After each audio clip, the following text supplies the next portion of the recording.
seriously popular.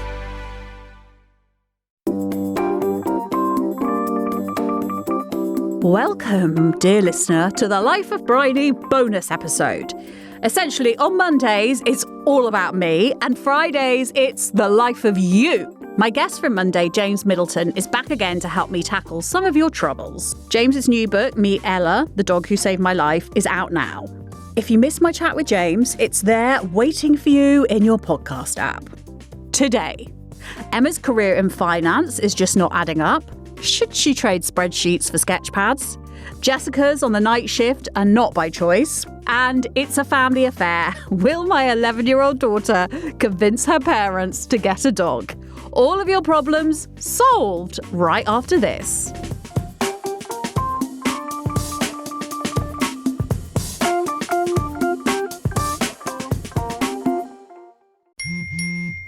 What is... Dax, are you? Tracking all our cars on Carvana Value Tracker on all our devices? Yes, Kristen, yes I am. Well, I've been looking for my phone for... In Dax's domain, we see all. So we always know what our cars are worth. All of them? All of them.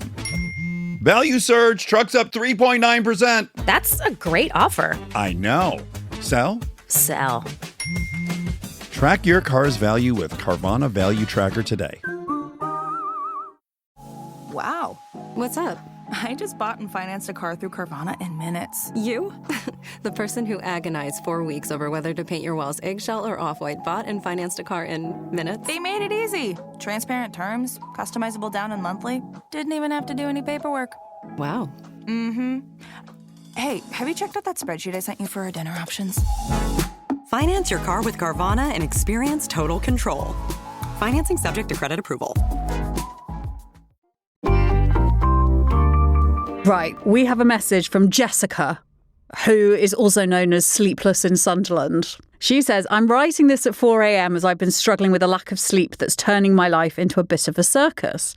My nights are a series of tossing and turning, and I can't switch my brain off. It's affecting my mood, my work, and my relationships. My job is quite full on at the moment, and I'm having to work very late into the evenings, but I try to wind down for a few minutes with a book or a podcast. Nothing seems to work. How can I break this cycle of sleepless nights and find some peace? Any tips or advice would be greatly appreciated, not just for me, but for the sanity of everyone around me. That's thanks a million, Jessica from Sunderland. Have you ever experienced insomnia, James? Yeah, I had a big phase where I could never sleep, and when I drifted off, I don't know, sleep was almost worse than waking because I had just terrible dreams when I did eventually drift off. I think for me, my saving grace at that time was actually Harry Potter and Stephen Fry's audio version of reading Harry Potter. And I don't know why, but I now come back to think about it, and it was just such a simple story of something that it allowed all the little things in your mind. Have I done this? Have I done that? And it took you to this magical world, quite literally. And I loved it. That really helped me because, you would just be taken off to somewhere else. And I think watching a film never worked, or reading a book, I always sort of got distracted. So listening to stuff, so you're already listening to podcasts, so that's a good thing. But I think the way Stephen Fry reads it, I think was fantastic. Quite soporific. I am not sleeping at the moment, actually. I think stress, when I have a lot on, and it is about emptying the mind, isn't it? The other one, someone told me this once, is a puzzle. If they can't sleep, they go and do a puzzle. I thought that would make it worse for me, to be honest. Didn't you do puzzles with the Queen? Is it the Queen that told you that she couldn't sleep? No, it wasn't. Yeah, that is true. Late Queen. Did once do a puzzle with the late Queen. And can I ask you what kind of puzzle it was? It was a fantastic wooden puzzle. I was very fortunate at that time. But no, puzzles for me are actually quite stressful. And it's always that thing of, I'll just do one more piece. I do find reading really has that sort of eyes closed effect on me. Sleep is so important, especially for mental health. Yes. I think it is the most important thing if you are unwell or if you are anxious. But of course, it's also the first thing that goes when you are having a mental health crisis. So it's a kind of tricky catch-22 situation. But through my own experiences of episodes or dark periods, I have now got my evenings are quite kind of sacred. So I start going to bed, and this sounds really embarrassing, but I basically start going to bed at about 7. Like that, the process starts then. But I think that is so important. I used to often, go to bed quite late. Now I go to bed early. Actually, to be honest, when I'm putting my son to sleep and about 7 o'clock and I'm sort of doing his milk, and it's often that I drift off before he does. I think definitely getting a regular pattern in. And Jessica, I'm sure that you thought about this, but stop drinking coffee after lunchtime. Like, often though, you say to people, have you thought about cutting down on caffeine? And they're like, no, I'm not going to do that. Yeah.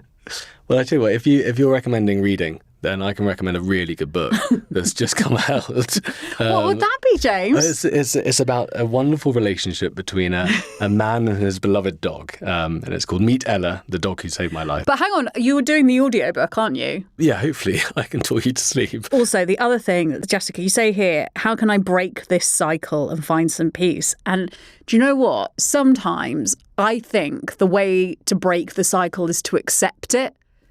So instead of resisting it... I 100% agree that the more you fight something, the further it goes away. Whereas if you just say, okay, this is what it's like at the moment, and it probably won't be like this forever, and it will be okay, you might find that you drift off to sleep that night rather quickly. I think that's actually a very good answer, because the more you fight it and the more that you want something, that I think the less likely it is that you get it. Yeah, very true. Right, our next message is from Emma, who's having a career crisis and wants some advice. For the past 10 years, I've been working in finance, financial analyst in investment, if you're asking. Are you asking, James? Finance is finance. I agree with you. You work in finance, it's all the same to me. When I started in my early 20s, I was passionate about it and eager to climb the career ladder. But now, a decade in, the spark has faded. I find myself going through the motions, feeling unfulfilled and uninspired. I'm starting to realise that this job, which once seemed so promising, is no longer bringing me joy. I've always had a creative side, graphic design, art, and making stupid memes online, but I've pushed that all to the background. Lately, it's been begging for my attention. I dream of doing something more creative, something that fills me with purpose. But the thought of leaving a stable job is terrifying. I have bills to pay, responsibilities to manage, and the fear of the unknown is overwhelming. What if I fail? What if I'm not good enough? What if I end up regretting it? I guess I'm just looking for some guidance, a bit of reassurance that it's okay to want more from life, maybe even a push in the right direction. From Emma in Bristol.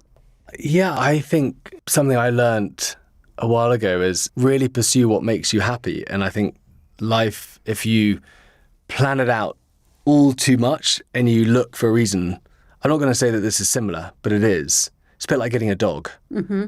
And I get a lot of people asking me, when's the right time to get a dog? Mm. And, but my life is too busy, I can't manage it with my work. Well, actually, it's amazing how your life can change.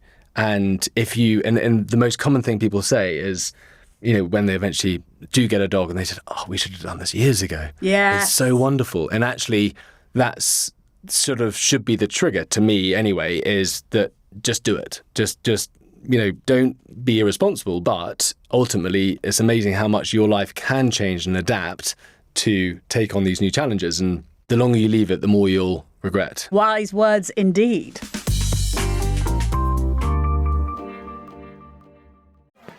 Yeah, sure thing. Hey, you sold that car yet? Yeah, sold it to Carvana. Oh, I thought you were selling to that guy. The guy who wanted to pay me in foreign currency, no interest, over 36 months? Yeah, no.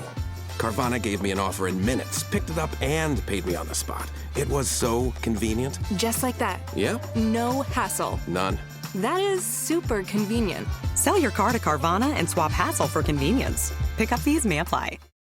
This episode is brought to you by Shopify. Upgrade your business with Shopify, home of the #1 checkout on the planet. Shop Pay boosts conversions up to 50%, meaning fewer carts going abandoned and more sales going cha-ching. So if you're into growing your business, get a commerce platform that's ready to sell wherever your customers are. Visit Shopify.com to upgrade your selling today.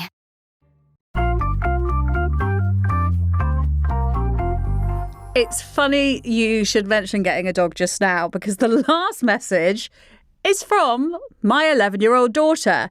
When I told her about your book, she asked me to ask you, what is the best way to persuade my parents to get a dog?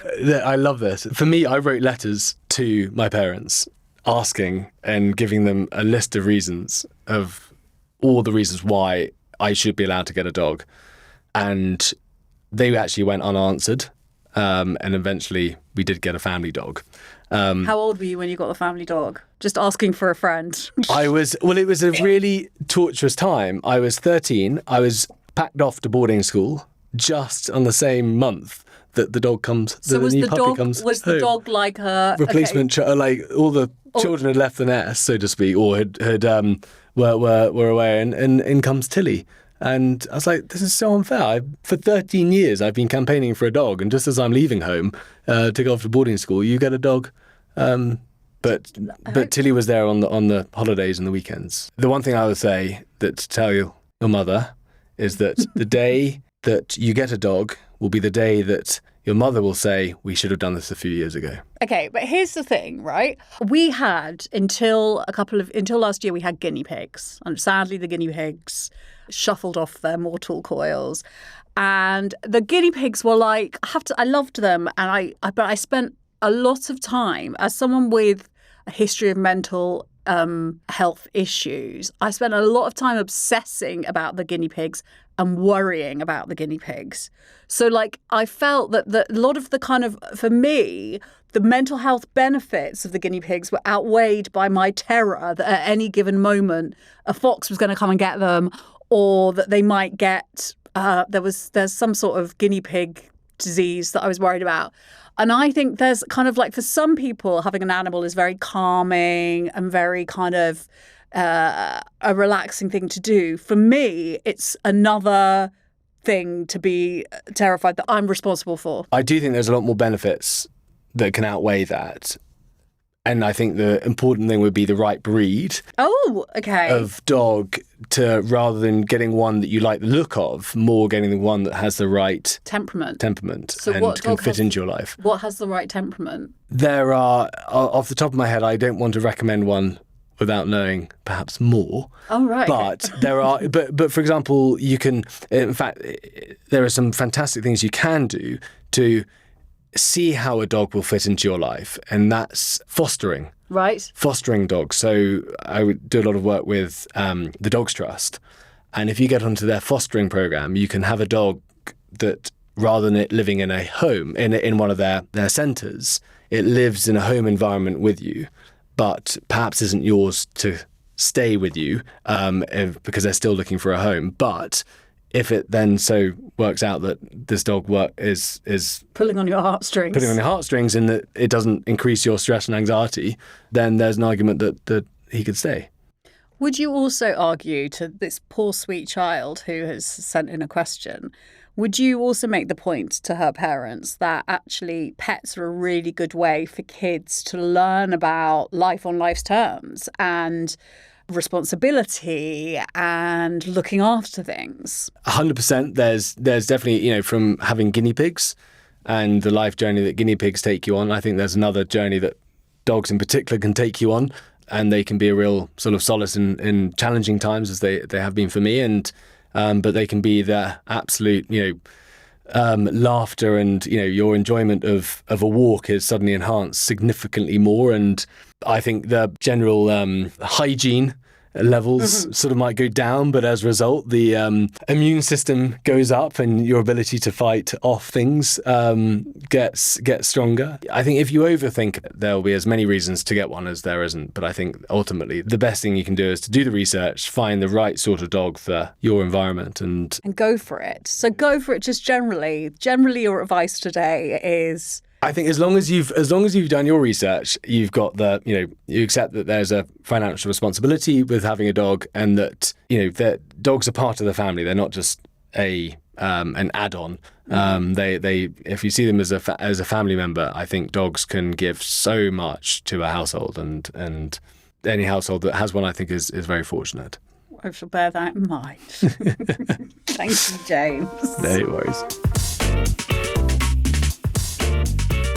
You've done it. You've completed another episode of The Life of Bryony. Gold stars all round.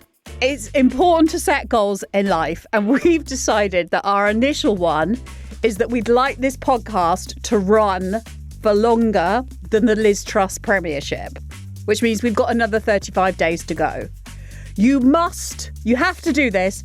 You must rate, review, and tell a friend that this podcast exists. Don't gatekeep this podcast. It's not cute. Details of how to get in touch are in the show notes. You can voice note, text, or email. Don't be shy. We've actually got a voice note from Joanne. Hello, Bryony. I just wanted to leave you a quick voice note because I've just listened to a new podcast with Adele Roberts and it was really good. So well done. Thank you for that. But also, I also wanted to say that I am a PE teacher. So I read You've Got This book this summer. And I read the chapter 5, You're Stronger Than You Think, to all of my PE students, the girls that are doing PE. So they've definitely got the message across to them that it doesn't matter what body shape, size you are. It's all about taking part and looking after yourself physically and mentally. You never think anyone's actually going to read the things that you write or listen to the podcasts that you record. So I am so touched to discover that actually people are listening to this and reading my books and that they are being read to classfuls of girls in PE. Go you, Joanne! And on Monday, I'm chatting to the lovely Lottie Tomlinson about overcoming the loss of loved ones. I will see you on Monday.